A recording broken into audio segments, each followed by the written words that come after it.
আসসালামু আলাইকুম রাহমাতুল্লাহ। প্রিয় শিক্ষার্থী বন্ধুরা, আজকের আলোচ্য বিষয় হবে নবম শ্রেণীর জীবন ও জীবিকা দ্বিতীয় অধ্যায় উদ্যোক্তা হিসাবে যাত্রা।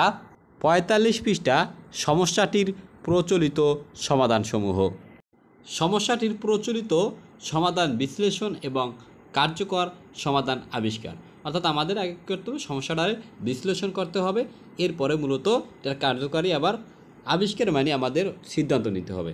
দেখো তাহলে আছে বর্তমানে সমস্যাটির প্রচলিত কোনো সমাধান যদি থাকে তা আলোচনার মাধ্যমে বের করার পর অন্যান্য সমাধানগুলো বিশ্লেষণ করতে হবে। এক্ষেত্রে প্রচলিত সমাধানগুলো কেন কাজ করছে না কিংবা সমস্যা সমাধানে যথেষ্ট ভূমিকা রাখতে পারছে না তা দলে আলোচনা করো এবং সংশ্লিষ্ট অংশীজনের সঙ্গে কথা বলে কারণ খুঁজে বের করার চেষ্টা করো। এখানে বলছে যে বর্তমান প্রচলিত সমস্যার যদি কোনো সমাধান থাকে সেটা আলোচনার মাধ্যমে বের করতে বলছে এবং অন্যান্য যে সমস্যাগুলো আছে ওই সমস্যাগুলোর আমাদের মূলত বিশ্লেষণ করতে বলছে। এরপর আবার বলছে যে প্রচলিত যে সমাধানগুলো আছে সেগুলো যদি এখানে কাজ না করে তাহলে আমাদের কাজ করতে হবে কি যে সমস্যা সমাধানের আবার যথেষ্ট ভূমিকাও এখানে রাখতে পারছে কিনা সেটা আমাদের দেখতে হবে। এই সবগুলো মূলত আমাদের প্রত্যেকের দলের ভিতরে আবার আলোচনা করতে বলছে, ঠিক আছে, বা খুঁজে বের করতেও বলছে।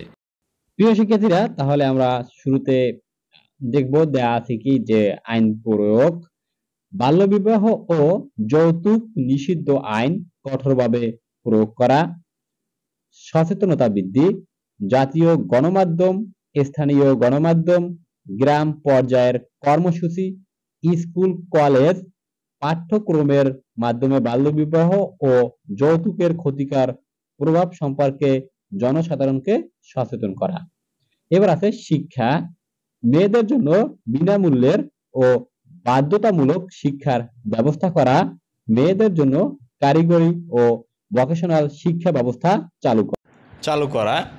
প্রিয় শিক্ষার্থীরা, দেখা যায় যে মেয়েদের যদি এভাবে বাধ্যতামূলক বর্তমান যে শিক্ষা ব্যবস্থা চালু আছে তাতে কিন্তু মেয়েরা অনেক সচেতন হয়। সচেতন হলে তারা কিন্তু নিজেরাই এইসব বিষয়গুলো প্রতিবাদ করতে পারে।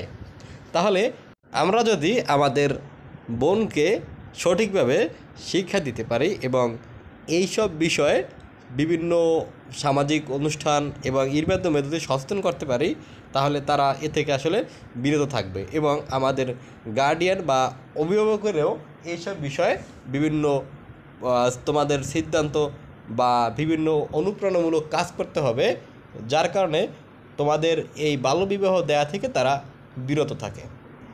প্রিয় শিক্ষার্থীরা, আজকের মতন ক্লাস এখানেই শেষ করছি। পরবর্তীতে আবার তোমাদের মাঝে অন্য কোনো ভিডিও নিয়ে বা অন্য কোনো প্রসঙ্গ নিয়ে কথা বলবো। ততক্ষণ তোমরা সুস্থ থাকো, ভালো থাকো। আল্লাহ হাফেজ।